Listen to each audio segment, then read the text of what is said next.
Okay, so I'm here in Google. Now, technically I'm using Google Chrome. I'm using Google Chrome just because it's simpler for me. And I'm just going to turn off my face for now so I can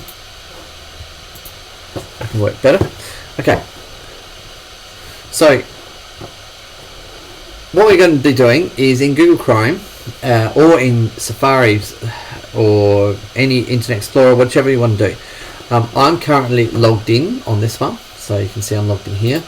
You will need to set up a Google account, right?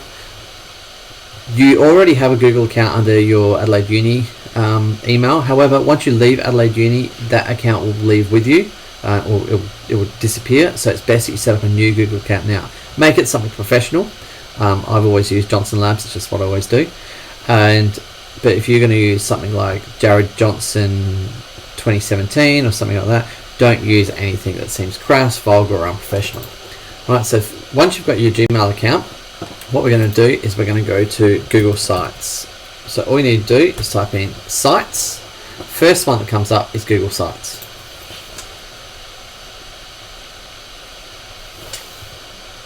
Okay, we load that up. And we're going to create a new site. Now, these are all ones that I've done previously, or have been done for me, or been done by other people and I've been added to. You're going to click on Classic Sites. New Sites is a lot simpler, a lot easier, and a lot cleaner, but it doesn't have any of the features that we want, and the template doesn't come out very well. So make sure you do Classic Sites. Okay, now this is where we're starting to build our ePortfolio. So you can use any of these different classroom sites that will help, where they're setting up the website for you. However, we're going to browse for the one that we're looking for. Now we're going to look for Australian teacher ePortfolio. Now, it's not case sensitive, but when you search, the only one that should come up should be this green one with a little yellow man. We click on that, right? So this is what it's going to look like. Basically, you're going to download this entire template into your own site. Right, so we go select. Okay, so you can see here I've selected ePortfolio Australian Teacher. We're going to name our site. Now, your site can be anything you want.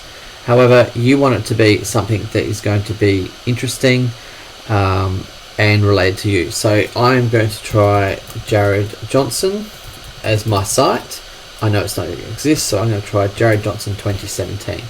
Now you can see that underneath the actual website is going to be sites.google.com/site/Jared Johnson 2017. If somebody has already taken that site, so there's already another Jared Johnson in the world that's done it, or I've done it before, it won't allow me to do it. So, but let's just go with it and hope it works to start off with. Next, you're going to select the theme. Now, these are all different themes, and you can change them afterwards. It's just to make it, to try and see what it's going to look like, the background and everything. All right, let's go with Treehouse because we can, but choose any of these that you want. Okay, so I've done mine. More options, I wouldn't worry about that. It's just a site description. And I go click on this, say I'm not a robot. Normally it will come up. Sometimes it will come up with a capture thing, or ask you to fill in a little bit, like say what number you see, right? And now I'm going to go to create. It says creating my site at the top, right? So because it's creating a site, obviously Jared Johnson 2017 doesn't exist yet. Now this may take 30 seconds up to a minute, but what it's doing is it's actually building the entire website based on the fact that we've already created all the templates. So all the pages are in and it's all set up. Right, so there we go. So this is the website, and it does look fantastic. It's very simplistic, and it looks boring. You are going to fix this yourself. All right, so you're going to learn how to do your ePortfolio, how to build this. To go across the stuff to start off with, now Linda Westphalen may have already gone over this, but we're going to do it again. That way you've got it in a recording that you can go back and watch again. So the first thing is your personal statement. If you wish to edit any part of this, up here are all your controls. Okay, it's your edit page, it's a new page which you probably won't use, and it's all your actions, your settings where you can edit things such as template, layout, and all that. And the other one is share. We're going to do share first. Currently this is public, right? So anybody in the world can find me. I don't really want that just yet because I'm just starting. So I've clicked on share, and now it says who do you want to share it with. Now at the moment it will say public, anyone on the internet can find and view. You want to change that to say anyone with a link. You can use any specific, you can have it off but share it with specific people, but I would suggest have anyone with a link can view, because then if you send a link to somebody to have a look at, could be a friend, a peer, a mentor, a supervisor, liaison, whoever, then they can access it. You don't have to worry about changing your rights. The security issue is it's the same as taking a photo and sending it to someone. You don't know who sends that photo. You don't know who sends the link on. Right, so there is a slight security issue there, because you may send it to your mentor may pass on to someone else. Now, the only reason your mentor is going to pass on to someone else is maybe to get you a job. So it's actually a good thing. Alright, so at the moment I would suggest leave it on this. If you feel completely comfortable with it, feel free to leave it as public. We may go eventually to public, but at the moment anyone with a link, and click save. Alright, so this means that anybody with a link can get to it. Right, we also want to add in some other people. You want to add in me, so add in johnsonlabs@gmail.com.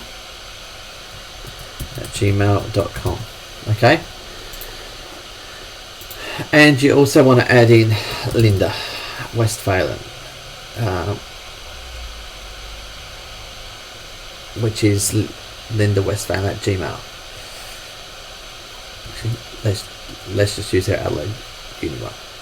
Okay, and the other person who you're going to add in is Steph. Okay, now all these people will have access to it. The other thing is we don't want them to have edit rights, just view. Okay, later on you may give me or Linda or Steph edit rights. You may give someone else edit rights if you want a hand with something, but at the moment you're just giving them access to it. If you have an issue with it and you need to contact me, call me, and then I can have a look at it and go, oh, well, no, you need to click on this button here. Okay. When you find out who your liaison is, you would add them in. When you find out who your curriculum person is, you add them in as well. You may even add in your mentor so they can have a look. So I go send. That will send a notification to each of these people, right? And you're giving access to those people. So make sure you send their name properly. Spell their name properly, sorry. Right, so that's sending, and then it now says I have Jared Johnson, which technically is me, but you have Jared Johnson there, Steph and Linda. So all these people have access to view it. Okay.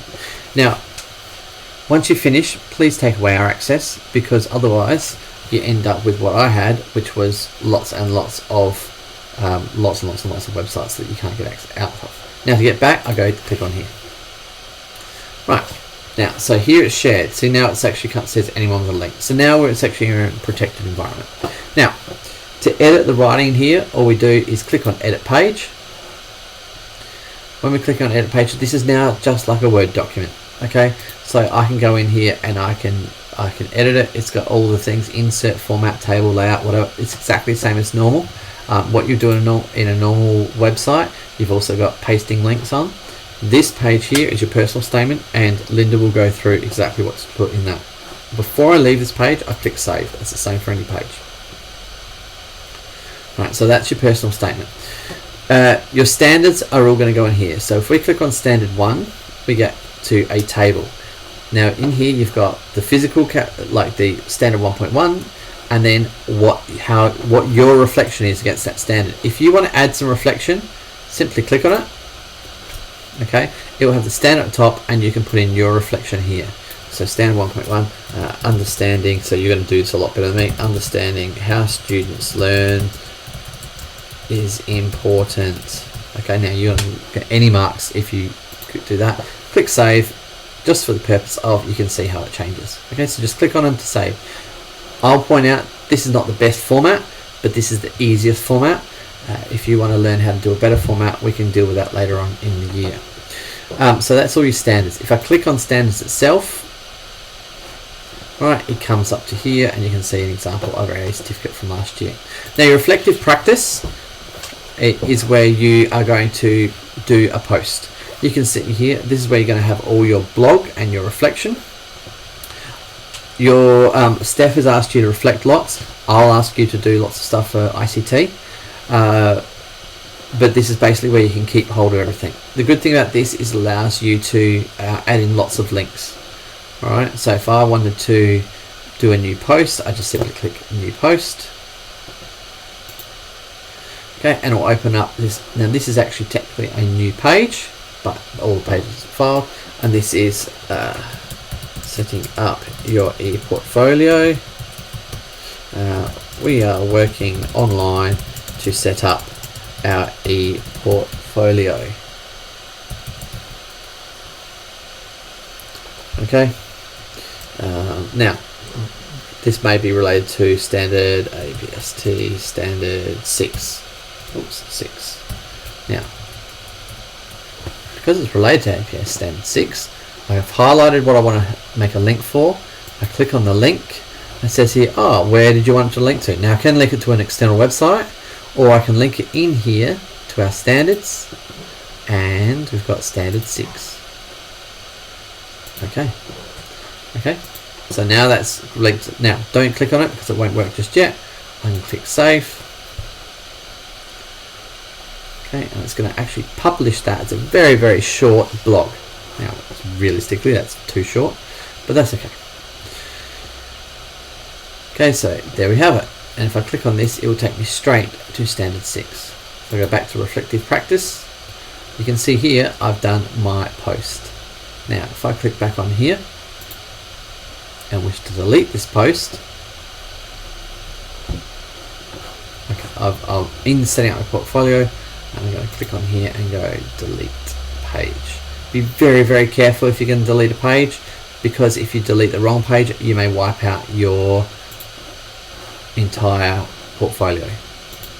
Okay, so I'd be careful before doing that. You may wish to check, you may wish to just edit it. Okay, I'm going to leave it for now. Now, evidence. This is where you're going to upload anything that's related to what you've done.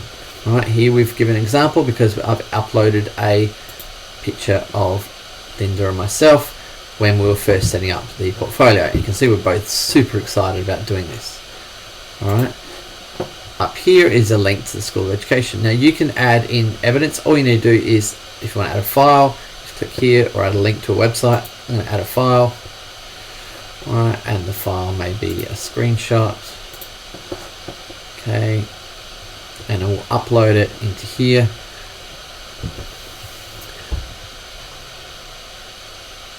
Alright, there we are. So here we have screenshot. Alright, and if I view it, it's just a screenshot I've taken from when I was doing my ICT integration stuff. Okay, but that now is somewhere where I can actually link it to. If I do open this up, right, then what I can do is I can copy this. Alright, and then when we're doing our links, so instead of doing this one, I can highlight this and link instead. Link instead to either the evidence or to that address. Go OK. Oops. Click it.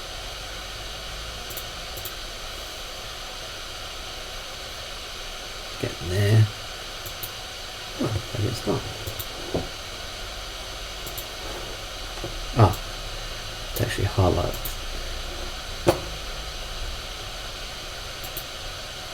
Oh, yeah, it's trying to run too much on my computer, I think. Okay, not going to waste any more time on that. Right, now later on you're going to be dealing with your coursework.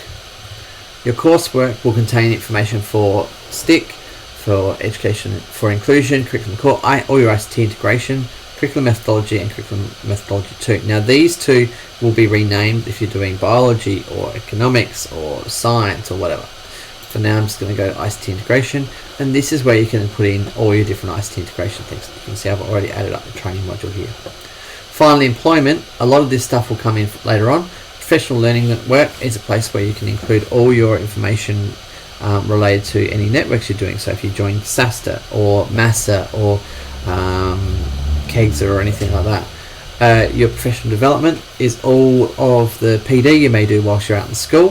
Professional experience is related to your how well you do in school. You may even include your teacher feedback. Impact is a study, so you can actually go into here and download the Google form that I've suggested you try and use, and you can hand it out to students with permission from your teachers to find out just how well your teaching is going. We use it at Polney. We use a slightly edited version of it that we've updated recently, so this is an old version, but the questions are still relevant to what you're doing.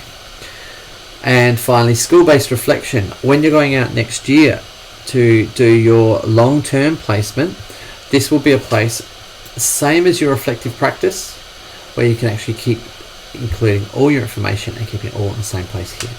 Alright, so just to recap, you want to get onto Google Sites, you want to start look up Australian teacher ePortfolio and set up your ePortfolio.